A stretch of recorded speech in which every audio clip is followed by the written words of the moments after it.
Hi, everybody. I decided to do my poem on the Three Little Bears. It was a warm, sunny day, and young Goldilocks went out into the woods to play. The trees were so high they touched the sky, and the flower and plants were a sea of rainbow colors to the eye. Goldilocks went to a part of the woods she had not been to before. In fact, no one had ever been there at all. The bears lived out there and they would eat you for their lunch. Especially tasty little children they love too much. In the distance, Goldilocks saw a pretty house, as pretty as can be. A house she just had to go and see. She slowly walked to the front door. It was open ajar. Anyone home? There was no reply, and outside was no car. Goldilocks could smell something sweet and tasty in the air. It was coming from the inside of the house. She had to look in there. She followed the smell to a room with a table and chairs. On the table was a freshly made porch, and no one else was there.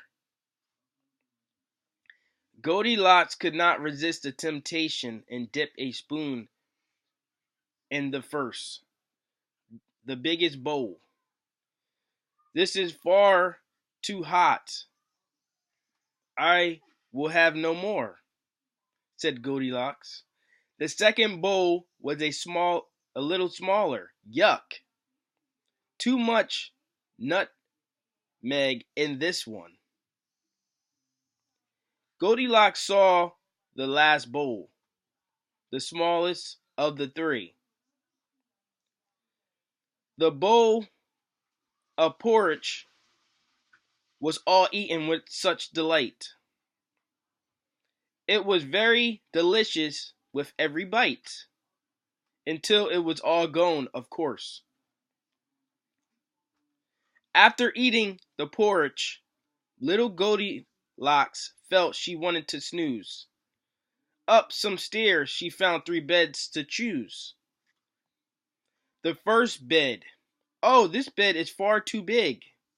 The mattress is too hard, Goldilocks said. The second bed. This does not feel very comfy. In fact, it feels a bit too lumpy. The third bed. This bed is the best of them all, just the right size. I will rest on this nice soft bed. But Goldilocks fell asleep and started to dream instead.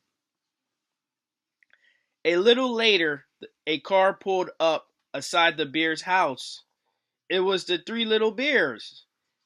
They had been shopping. Mama Bear had bought a new blouse. So in the house the bears went, and Daddy Bear said, "It was a shame this morning not having time to eat our breakfast. We were in a rush, but now we can microwave it if we must." But to Daddy Bear's surprise, he looked at the bowl of porridge with his eyes. "Someone's been eating my porridge," said Daddy Bear. "Someone's been eating mine too," said Mama Bear. "My porridge is all gone. I have not even been fed," said Baby Bear. Daddy Bear, Mama Bear, and Baby Bear looked at each other. They heard a noise upstairs. "Can't be Santa. It's not Christmas," said Baby Bear. "Then who could it be? It's none of us three," said Mama Bear. Up the stairs all the bears climbed to see who was about. Goldilocks awoke and saw the bears and started to shout, "Please do not eat me!" Then Mama Bear said, "Don't be scared, little girl. We are not the bad bears from the story that are real, and come and join us for a feast of yummy food. I will make some honey cakes, and we can all also invite little Red Riding Hood." Goldilocks now visits the three little bears whenever she can. She even babysits Baby Bear, who calls her Nan. Everybody, this was my poem on the three little bears. I hope you liked it, because I know I did.